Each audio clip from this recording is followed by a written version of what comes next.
안녕하세요. 반갑습니다. 오늘은 무형자산에 대하여 알아보겠습니다. 1. 무형자산. 무형자산은 기업이 사용할 목적으로 취득 및 구입하는 것으로 물리적 형태는 없지만 식별 가능하고 기업이 통제하고 있으며 미래 경제적 효익이 있는 비화폐성 자산을 말합니다. 그래서 무형자산은 식별 가능성, 통제 가능성, 미래 경제적 효익, 이 세 가지의 요건을 충족한 경우에 무형자산으로 인식합니다. 2. 무형자산의 종류. 영업권. 기업의 우수한 종업원, 경영능력, 영업상 비법 등 미래 경제적 이익이 기대되는 자산으로 권리금 등이 있습니다. 개발비. 신제품이나 신기술 개발과 관련하여 발생한 비용으로 연구활동과 개발활동으로 구분됩니다. 산업재산권. 특허권, 실용신안권, 저작권 등으로 독립, 배타적으로 이용할 수 있는 권리를 말하는데 특허청에 등록되는 것을 말합니다. 라이선스. 자신의 권리를 사용하고자 하는 이용자와 계약하여 권리 실시를 허용하는 계약을 말합니다. 소프트웨어. 컴퓨터 프로그램과 자산 인식 요건을 충족하는 소프트웨어 구입 대가를 말하는데 컴퓨터의 OS는 비품에 속합니다. 세 번째, 무형자산의 취득원가. 무형자산은 매입원가의 취득 부대 비용을 가산하여 취득원가로 합니다. 일반적인 자산의 취득원가와 동일하며 내부적으로 창출된 무형자산의 취득원가는 직접적인 지출과 간접 지출을 모두 포함합니다. 네 번째, 무형자산의 상각. 1. 잔존가치. 무형자산의 잔존가치는 원칙적으로 0, 없는 것으로 합니다. 2. 내용연수. 독립 배타적인 권리를 부여하고 있는 관계 법령이나 계약에 정해진 경우를 제외하고는 20년을 초과할 수 없다. 원칙은 20년을 초과할 수 없지만 관계 법령이나 계약에 정해진 경우에는 초과할 수도 있다는 뜻이 됩니다. 3. 상각방법. 정률법, 정액법, 생산량 비례법 등 합리적인 방법을 선택하여 상각하는데 합리적인 방법을 정할 수 없는 경우에는 정액법을 사용하도록 하고 있습니다. 그리고 영업권은 정액법만 인정하고 있습니다. 4. 상각방법. 유형자산은 감가상각누계액의 간접법을 사용하나 무형자산은 직접법을 사용합니다. 무형자산을 대변으로 차감하는 방식이 되겠네요. 차변에 무형자산 상각비 500, 대변에 특허권 500. 영업권, 권리금. 1. 영업권을 자산으로 인식하기 위해서는 외부 구입 영업권이어야 하고 내부에서 창설한 영업권은 인정하지 않습니다.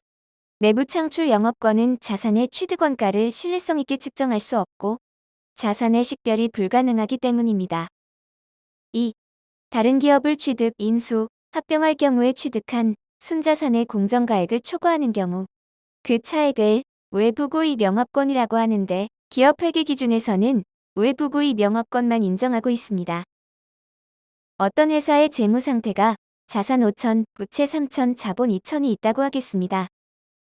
이 회사를 4천을 지급하고 인수한다고 가정하면요. 순자산은 2천, 인수금액이 4천이라면 2천을 초과 지급하고 인수하였는데 이것을 영업권이라고 합니다. 인수 후의 재무 상태는 자산이 7천이 되고 부채는 3천, 자본은 4천이 됩니다. 그래서 영업권이 2천이 증가합니다. 이제는 개발비에 대해서 알아보겠습니다. 개발비는 연구 단계와 개발 단계로 구분됩니다. 첫 번째, 연구 단계는 새로운 과학적 지식을 얻고자 하는 연구활동, 제품 등에 대한 여러 가지 대체안을 탐색하는 활동으로 판매 관리비의 연구 개발비로 비용 처리합니다. 두 번째, 개발 단계에서 무형자산의 요건을 충족하지 못하면 판매 관리비의 경상 개발비로 비용 처리합니다. 개발 단계가 원활하지 못한 상태가 되겠네요. 세 번째, 개발 단계에서 투입된 지출 중에서 무형자산의 인식 요건을 충족하면 무형자산 개발비로 인식합니다. 연구 단계와 개발 단계가 있다면 연구 단계를 거쳐 개발 단계로 진입합니다. 연구 단계에서 발생한 비용은 연구 개발비로 처리하고요. 개발 단계에서 요건을 충족하지 못한 비용은 경상개발비로 처리합니다. 하지만 개발 단계에서 요건을 충족하게 되면 개발비, 무형자산으로 인식할 수 있습니다. 자, 이제 무형자산에 대한 이론 내용을 예제 문제를 통해서 상세하게 알아보도록 하겠습니다.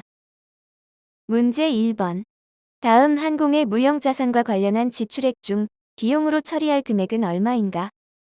연구 단계에서 지출한 금액은 50만 원이다. 제품 개발 단계에서 지출한 금액은 30만 원이다. 이 중 10만 원은 자산 인식 요건을 충족시키지 못하였다.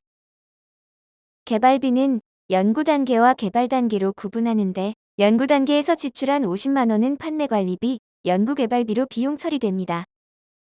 개발 단계에서 지출된 30만 원 중 10만 원은 자산으로 인식하기에 충족하지 못하였네요.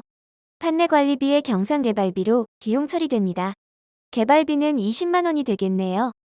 그래서 비용으로 인식할 금액은 60만 원이 되겠습니다. 문제 2번. 다음 중 무형자산에 관한 설명으로 옳지 않은 것은 1. 무형자산으로 인식되기 위해서는 식별 가능성, 자원에 대한 통제, 미래 경제적 효익의 존재라는 조건을 모두 충족해야 한다. 2. 신제품을 개발하기 위한 프로젝트의 연구 단계에서 발생한 지출은 발생한 기간의 비용으로 처리한다. 3. 무형자산의 상각 방법은 정액법만 인정된다. 4. 무형자산의 잔존 가치는 없는 것을 원칙으로 한다. 무형자산의 상각 방법은 정률법, 정액법, 생산량 비례법 등 합리적인 방법을 선택하여 상각할 수 있는데 합리적인 방법을 정할 수 없는 경우에는 정액법을 사용하도록 하고 있습니다. 3번이 정답이 되겠네요. 문제 3번. 특허권에 대한 2000년도 무형자산 상각비는 얼마인가? 특허권의 취득일은 1월 1일. 특허권의 취득 금액은 100만 원. 상각 방법은 정액법이고 내용 연수는 5년 월할 상각합니다. 취득 재비용은 10만 원이 있으며 잔존 가치는 없습니다. 특허권의 취득 금액은 취득 재비용을 포함하여 110만 원이 되네요. 내용 연수 5년이면 매년 22만 원이 상각비가 됩니다. 2차 연도의 무형자산 상각비는 22만 원이 되겠습니다. 문제 4번. 다음은 항공이 기말 현재 보유하고 있는 특허권 계정에 대한 자료이다. 이에 대한 설명으로 옳지 않은 것은 전기에서 이월된 금액이 350만 원이고 기말에 50만 원을 상각하였습니다. 그래서 차기로 이월되는 금액은 300만 원이 됩니다. 단기 결산일은 2024년 12월 31일, 특허권 취득일은 2021년 1월 1일, 상각 방법은 정액법, 잔존 가치는 없음, 내용 연수 10년. 특허권의 무형자산 상각비를 직접 법으로 상각하기 때문에 특허권을 대변으로 바로 감소시킵니다. 21년부터 23년 전기 2월까지의 기간은 3년이고 특허권의 전기 2월이 3년을 상각하고 350만 원이 남았다는 것이 됩니다. 350만 원이 7년이 남았다는 것은 10년 상각 금액은 500만 원이 되네요. 1. 특허권의 취득 원가는 350만 원이다. 2. 특허권의 연간 상각비는 50만 원이다. 3.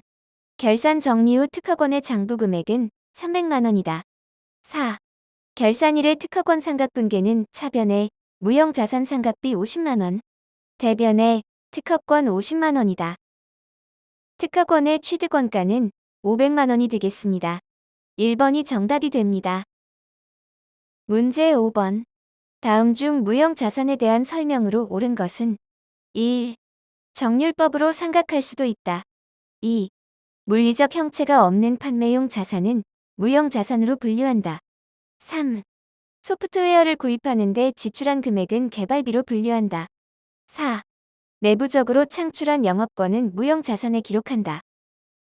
무형자산은 정률법, 정액법, 연수합계법 등 합리적인 방법으로 상각할 수 있습니다. 형체가 없는 판매용 자산은 재고자산이 됩니다. 전기나 가스와 같은 무형의 재고자산도 있습니다. 소프트웨어 구입 비용은 소프트웨어로 분류합니다. 내부 창출 영업권은 인정하지 않습니다. 1번이 정답이 되겠습니다. 문제 6번. 다음에서 설명하는 자산의 종류에 해당하지 않는 것은 물리적 형체가 없지만 식별 가능하다. 재화의 생산이나 용역의 제공, 타인에 대한 임대 또는 관리에 사용할 목적으로 기업이 보유한다. 무형 자산에 대한 설명입니다. 1. 상표권. 2. 연구개발비. 3. 영업권. 4. 개발비. 연구개발비는 판매관리비의 비용이 됩니다. 정답은 2번입니다. 문제 7번. 일반 기업 회계 기준에 따르면 무형 자산의 창출 과정은 연구 단계와 개발 단계로 구분할 수 있다. 다음 중 개발 단계에 속하는 활동의 일반적인 예로 적절하지 않은 것은 1.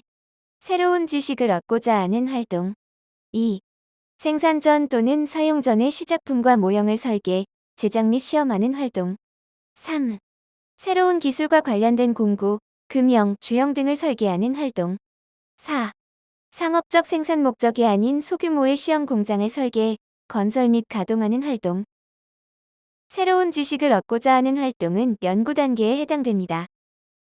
1번은 연구 단계가 되고 나머지는 개발 단계가 됩니다. 문제 8번. 다음 중 무형 자산의 인식 및 최초 측정에 대한 설명으로 가장 틀린 것은 1. 무형 자산을 최초로 인식할 때에는 원가로 측정한다. 2. 다른 종류의 무형 자산이나 다른 자산과의 교환으로 무형 자산을 취득하는 경우에는 무형 자산의 원가를 교환으로 제공한 자산의 공정 가치로 측정한다. 3. 무형 자산을 창출하기 위한 내부 프로젝트를 연구 단계와 개발 단계로 구분할 수 없는 경우에는 그 프로젝트에서 발생한 지출은 모두 개발 단계에서 발생한 것으로 본다. 4. 내부적으로 창출한 무형 자산의 원가는 그 자산의 창출, 제조, 사용 준비에 직접 관련된 지출과 합리적이고 일관성 있게 배분된 간접 지출을 모두 포함한다. 연구 단계와 개발 단계로 구분할 수 없는 경우에는 연구 단계에서 발생한 것으로 보아야 합니다. 3번이 정답입니다. 문제 9번. 다음 중 무형 자산에 대한 설명으로 옳지 않은 것은 1. 무형 자산은 영업상 목적으로 획득 또는 보유하는 것으로 물리적 형체가 없다. 2. 식별 가능성은 특정 무형 자산을 다른 자산과 구분하여 별도로 인식할 수 있음을 의미한다. 3. 무형 자산의 미래 경제적 효익은 재화의 매출이나 용역 수익, 원가 절감 또는 자산의 사용에 따른 기타 효익의 형태로 발생한다. 4. 무형 자산을 최초로 인식할 때에는 시가로 측정한다. 무형 자산을 최초로 인식할 때에는 원가, 취득원가로 인식합니다. 4번이 정답이네요. 문제 10번. 다음 중 무형 자산에 관한 설명으로 옳지 않은 것은 1. 무형 자산으로 인식되기 위해서는 식별 가능성, 자원에 대한 통제, 미래 경제적 효익의 존재라는 조건을 모두 충족해야 한다. 2. 신제품을 개발하기 위한 프로젝트의 연구 단계에서 발생한 지출은 발생한 기간의 비용으로 처리한다. 3. 무형 자산의 상각 방법은 정액법만 인정된다. 4. 무형 자산의 잔존 가치는 없는 것을 원칙으로 한다. 무형 자산의 상각 방법은 정률법, 정액법, 생산량 비례법 등 합리적인 방법을 선택하여 상각하여야 합니다. 하지만 합리적인 방법을 정할 수 없는 경우에는 정액법을 사용하도록 하고 있습니다. 그래서 3번이 정답이 되겠습니다. 오늘은 무형 자산에 대한 이론적인 설명과 예제 문제를 같이 풀어보았습니다. 오늘은 어떠셨어요?